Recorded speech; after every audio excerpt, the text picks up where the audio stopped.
AI will make choices that might be logical and rational, but completely unethical. Because AI is not interested in ethics. And some of those choices might even bring about types of destructions to human species. So I don't know about the rest of you, but I have been without electricity all day. How many of you are without electricity all day? So not everybody. Most of us apparently have electricity, but so the topic, therefore, that I thought about was exactly related to a concept that I feel we need to bring up, and it just so happened that today was reminded me of it. Of course, overall, the dependence that we have on technology, it is actually frightening, because today, since 6 a.m., I have been without electricity, myself, my whole family, whatnot. And in reality, it is so utterly trivial, because for 10,000 years, mankind has lived like this. But for us, 12 hours, it's as if we don't know how we're going to survive. We are so dependent on this function, we have forgotten how our own grandparents and 10,000 years before them have lived without that interdependence.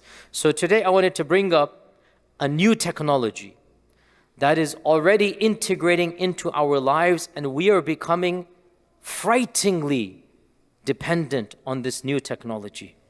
And this generation, our generation, is going to see the interweaving of this technology to an unprecedented level, and we're already seeing it.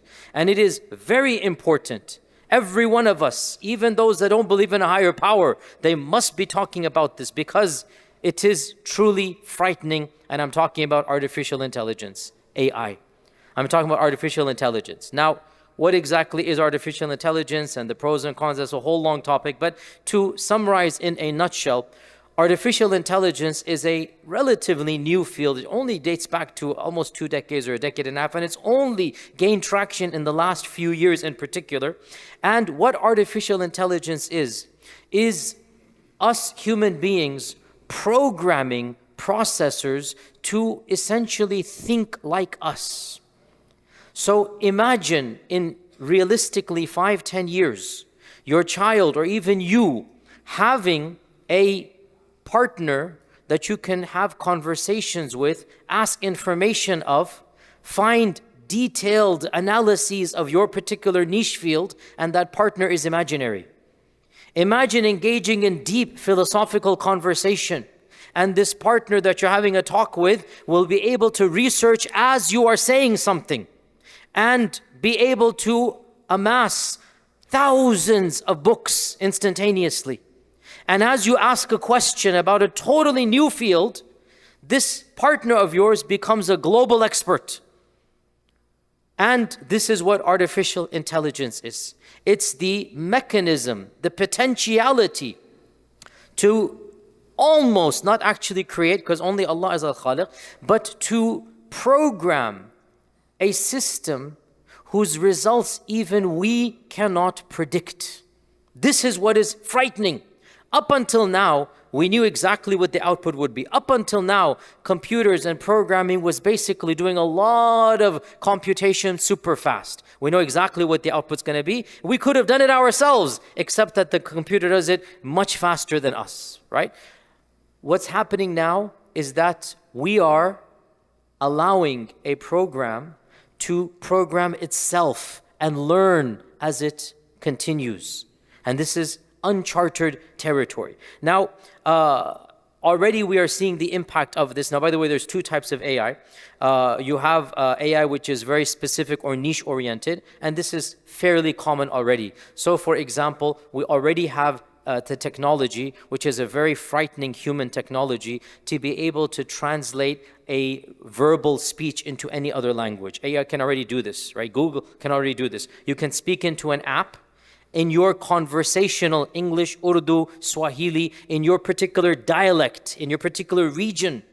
And this app will now be able to assess your accent, your terminologies, your nuances, even your tone, and will then translate into any of the languages it is programmed to do on the spot. This is specific AI, right? Or frightening, already being used by Israel and by China and others, is facial recognition.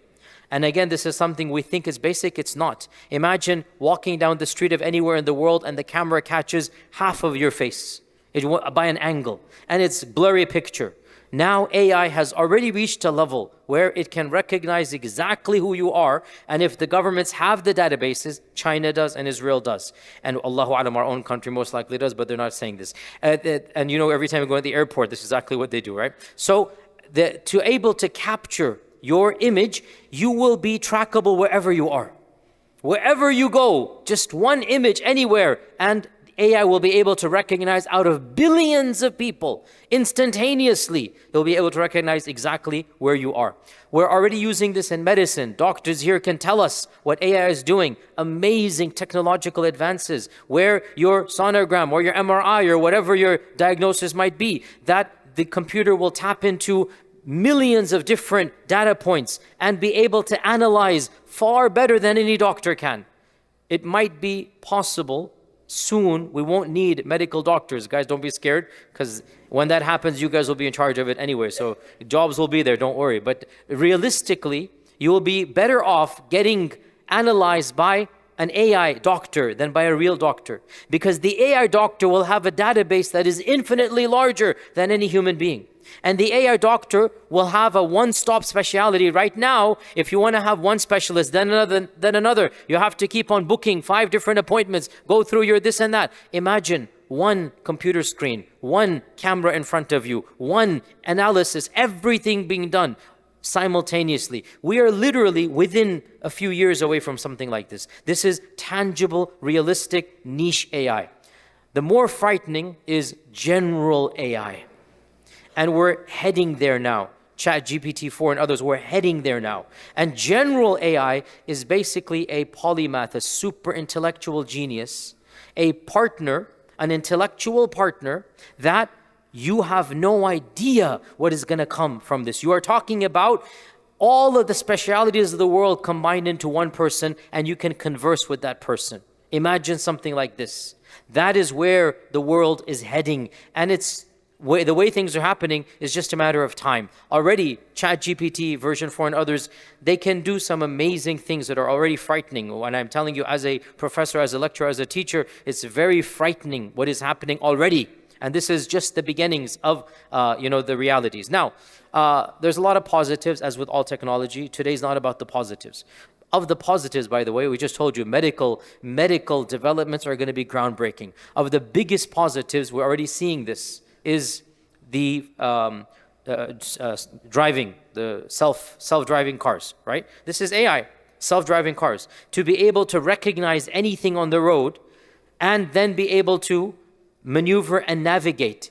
We've already seen this. I mean, this is our generation. Few years ago, it was a dream. Now, I drive a Tesla. So many people drive a Tesla. You just click the button and I answer my email messages while I'm driving the Tesla. Literally. You know, it's halal, it's legal, because my hands on the road, don't worry. I literally do my WhatsApp. That's why I got the Tesla, because of time. Like, I'm just literally just doing my WhatsApp and answering email, and the car is driving automatically on the freeway. I have the full drive version. Even on the roads, it's driving. And this is something we heard about for a decade. Now, I have it. We have it. There's the technology already there. And it keeps on improving. Every few days, there's a new version. Automatic upload, and it does some amazing things. So we're already seeing this reality.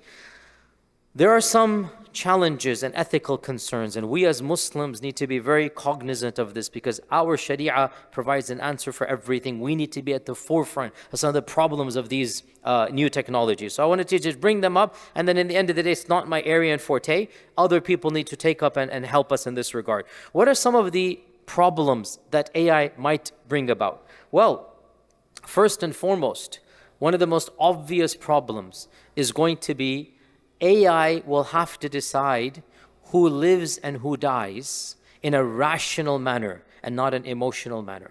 You see, when you are driving, may Allah protect all of us, but you see something and you react on impulse. You swerve. You see a child, you see something, and you just do something on impulse. Generally speaking, we are forgiving of you, because what could you do? Generally speaking, no matter what happens, like if it's not your fault, If somebody ran onto the road and you did something and then an accident happened, generally speaking, you might not be criminally responsible. You might be, legally whatever, but nobody's going to look at you as a criminal. Like, you couldn't do anything. You're a human being. You just reacted. But you see, AI has zero emotion. And AI is doing things at supersonic speed, right? Faster than or the speed of light, to be precise. So you will have to figure out which life is more important. And the AI is going to make a calculation in milliseconds, nanoseconds, and will literally decide, is the life of the driver more important or the life of that person on the road? And how will you decide that? Well, some programmers are going to have ethical questions. Because in the end of the day, no matter how awkward it is, you have to program the AI to figure out what to do. If there's a child, if there's an elderly man, now we get to the famous, philosophical problem that if you can swerve a train with 2 people in it and, in the process save 5 people, are you allowed to swerve the train? Or should you let the train just go and crash? These famous problems, these ethical problems. Well, right now, when we do it, it's just a hypothetical. With AI, it will become a real problem. The car is going straight down, it sees a bunch of school children. You will have to program the AI what it needs to do. And some people will die and some people will live. And this will not be on impulse. This will be a rational decision that somebody programmed into the AI. Right? So this is one of the issues that we're going to have to be thinking about. Already, AI is being used in war. Right now, according to international law, not that is applying, but still, there is a modicum of human involvement. Right now, according to the UN and the international law, any drones that send bombs, a human must make that decision. So that somebody can be pinpointed, the finger, it's your fault. This is now the law of the world, right? It is not allowed to send a bomb on a civilization or a population, whatever it might be, unless and until at the last minute a human being presses a button. The reason being, obviously, they want to blame somebody or hold somebody accountable. Pause here, not that it helps all the time, we see what's happening, but still, there's a human being that's made that decision. What AI is going to bring into the picture is, why do we need a human to make the decision? What if we need to make a split-second decision? We don't need to get involved with a human being.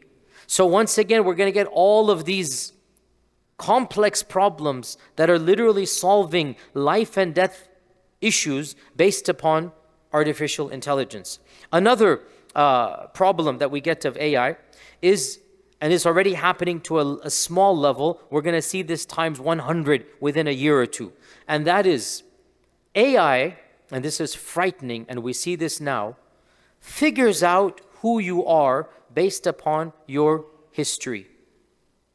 AI knows you better than your spouse and your children. This is already true.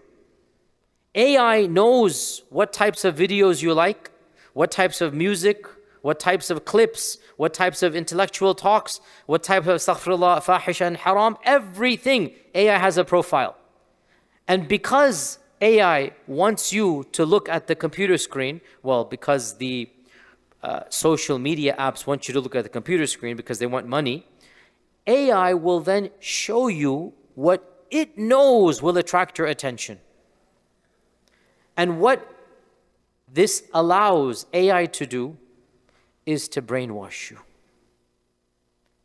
and to keep you cut off from learning outside of your own comfort zone. And we already see this in the Israeli-Palestinian conflict. Even though I would say at this stage it's not being done intentionally, because all of your news feeds, without exception, when you're going down Twitter and Facebook, all of us in this masjid, our news feed is generally pro-Palestinian. Our news feed is generally people that are sympathizing. Why is that happening? Because of AI. And what you guys need to understand is that pro-Zionist and pro-far-right Christian fanatics who are on a different wavelength, their entire scroll and news feed, exact same time as you, is going to be completely different than you. And here we are, me and you, when we're going down Twitter and Facebook and everything, we're like, why can't everybody else see this? I see it. Why is not everybody else seeing what I'm seeing? Because they're not seeing what you're seeing. You can follow the exact same two people, but the ones that come afterneath, the ones that come in between, it will be catered upon your own psyche. And therefore, right now it is non-malicious, i.e. the computer algorithm wants to feed you what it knows you'll be interested in reading. And so, you liked a Palestinian protest video somewhere, guess what? The next 5 days, and you're going to see more pro-Palestinian protests. You're going to say, mashallah, the tide is changing, and it is changing, by the way. But I'm saying, you are in your bubble. Believe it or not, the other side, they're only going to see the news, items and vignettes that are catering to their worldview. And they will form a totally skewed worldview. And they're going to hear from politicians that are pandering to them. And they're going to see advertisers that are pandering to them. And you two could be neighbors, next house. And you two could be looking at the exact same screen at the exact same time. But everything is different. And imagine this times 10 months, 10 years. Imagine what's going to happen. Now imagine, which is totally illegal, but it might be happening by one particular government. You can understand which one. Imagine if it is now intentionally done. Right now it's algorithms, random, meaning you can program it and you can give it a try. You can literally give it a try. Look at something of a news item or something you have never been interested in your life, okay? Do some, Antarctica cruise at the penguins. Just I'm giving you an example, literally. And look at 2-3 news items. You've never in your life been interested in doing a cruise to the Antarctica to go visit the penguins. Next thing you know, for a few days, little thing popping up there. Did you know this about a penguin? Did you do that? And then slowly but surely you get drawn into a whole different world. Now imagine this is being done to advertise. Right now it's money. One country might be doing it to brainwash. Imagine if powerful interests decided, let's sway American public opinion in a certain way. This is very, very doable. Because what AI can do, it can monitor all of your biases and then figure out how to begin tapping in and swaying you the way that it wants you to be swayed. You will become a pawn in a game that we have no understanding of how deep it can go, right? And this was predicted in a different way by the famous intellectual Noam Chomsky when he wrote his book in 1985 or something, Manufactured Consent, where he said that this is being done by the media at a very low level. But now we're talking about AI assessing your psychological profile, having a detailed analysis. Even your psychiatrist wouldn't know what the AI knows. And it knows exactly how to begin to persuade you to have a different worldview. And this leads us to my next point, and that is, what AI is doing, it is shifting power dynamics. Right now, power is in the hands of the governments, which is also bad. But at least it's a physical, tangible government, and you understand. With AI, power is going to go to multi-billion-dollar corporations that are operating in extreme privacy. And this is why there's so much tension between Facebook and whatnot and between our governments, because the governments are worried. And the government wants to ban TikTok and whatnot because things are happening beyond their control. AI is going to completely change power dynamics. And the real power will be in the hands of those who have access to all of that data. They will be far more powerful than any government. And when it comes to our Islamic religion in particular, there are a number of specific issues. We've already seen this a few months ago. Somebody attempted an AI fatwa program. It was a disaster of the highest magnitude. You ask it a basic fiqh question and it'll give you something totally irrelevant.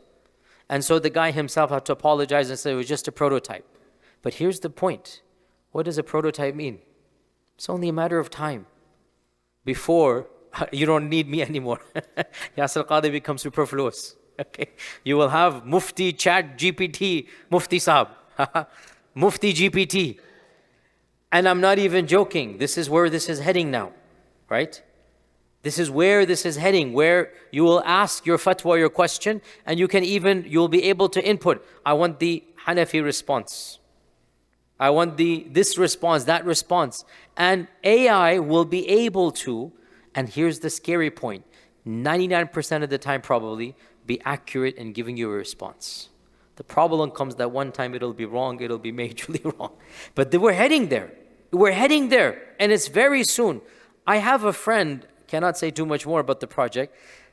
Let me just say generically, he's a computer geek, nerd, or whatever.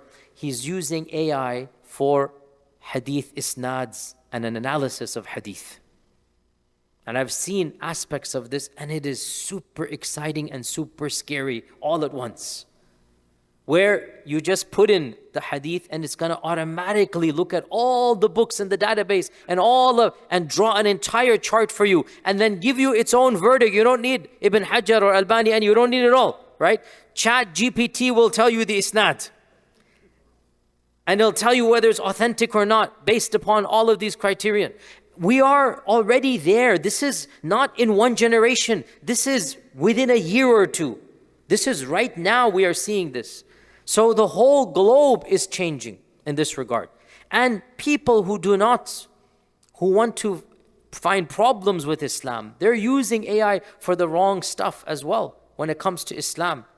And again, I don't want to get too explicit here, but the main miracle we have is that our book cannot be reproduced. The AI is being done, and I know this from my friends and whatnot, it is being done to try to do something. What are you going to do in this regard, right? These are people that have complete, nefarious intentions. And they're using these types of technologies to try to bring doubts to Islam and the Muslims. Subhanallah. So we have now a very, very different world coming up. And if you're aware of what's happening in the last year, massive internal scandals have happened within the AI community. Even last week, one of the senior, highest level officials resigned in public and said, there's no oversight. I love this, but I'm frightened to death of it. What you guys are doing, and she didn't say more, but she resigned, and it caused shockwaves because she didn't tell us explicitly what's going on, but something happened, and what she was saying is that there is no oversight, and you guys are not understanding the ethical issues involved over here. So bottom line, I know it's not exactly a purely Islamic thing, but here's my philosophy. We can't separate the deen from the dunya.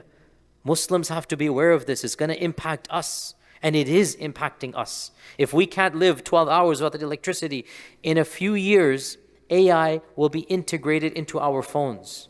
In a few years, AI will be in our houses. In a few years, we're literally going to be interdependent on it, right? There will be a lot of positives. Can you imagine one of the easiest positives already happening is that schools will not be needed anymore. And AI will take charge of teaching your child exactly in the best manner that your child needs. Your child is strong in one field, AI will zoom over that. It's weak in another, AI will be able to figure out what is the best way to help your child in that maths problem, in that engineering problem, in that algebra problem. AI know exactly what will be the most, repetitive routines that need to be done so that your child understands this particular problem, and they'll be forever. So can you imagine a tutor specifically for every human being in the world, cater to your particular mindset? That's a massive positive. But in the process, by the time this child grows up, this AI companion will be even more knowledgeable than his qareen of the ins and the jinn. The AI will know more about you than the qareen of your own jinn knows about you, right? Maybe even the jinn will be frightened of the AI because the AI knows about the qareen as well. And we as Muslims are disconnected from that reality completely. But my point to bring it up is just to remind us that SubhanAllah, we have to be cognizant. We're living in a very fragile world. We're living in a time and a place where within our lifetimes, and anybody above the age of 30, the technological change that had happened in your lifetime, it is exponentially at the speed of light. I mean, I remember, you all remember about the age of 40, even cell phones, we didn't have them. And now the first phones that came out, remember the Nokia that came out, right? That little brick that came out. Remember that back in the 90s? And then now look, we have more power on this phone than NASA did on its supercomputers when it went to the moon. We have more power on this phone than NASA did on the computers that fill this whole room and they use them to go to the moon. We have more power here. We've already seen this in one generation. What is going to happen next? Allahu A'lam. We need to be very, very careful. Final point, which is truly terrifying. One of the biggest concerns that ethicists have about AI is that once you give AI that much power, AI will make choices that might be logical and rational, but completely unethical. Because AI is not interested in ethics. And some of those choices might even bring about types of destructions to human species. And there's a frightening science fiction novel by Isaac Asimov in which the computers take over the world. What is it called? I forgot. iRobot? I forgot it. Read it as a kid. But he predicted this, that a time will come when humans are going to be fighting the machine. And the machine will know more than the human beings. This is the reality we are facing here. And wallahi, one wonders perhaps it's better than that we don't go down all of that route and we just live our simple lives, so that once electricity is gone, we don't even know how to light a candle anymore, right? Maybe our ancestors had it more wiser and better, that they could actually live a simple and easy life. Allahu A'lam what the right answer is. In any case, I wanted to bring up to you some difficult issues. And by the way, I will inshallah be presenting on an AI conference next year inshallah about issues of ethics. So I'm doing my own research in this regard. If any of you are experts in this regard, please come to me to benefit me so that I can get some ideas as well. Jazakumullah khair. Until next time. Assalamu alaikum wa rahmatullahi wa barakatuh. فيا ذلي ويا خجلي إذا ما قال لي ربي أما استحييته تعصيني ولا تخشى من العتب وتخفي الذنب عن خلقي وتأبى في الهوى قربي فتب مما جنيت عسى تعود إلى رضا الرب تعود إلى رضا الرب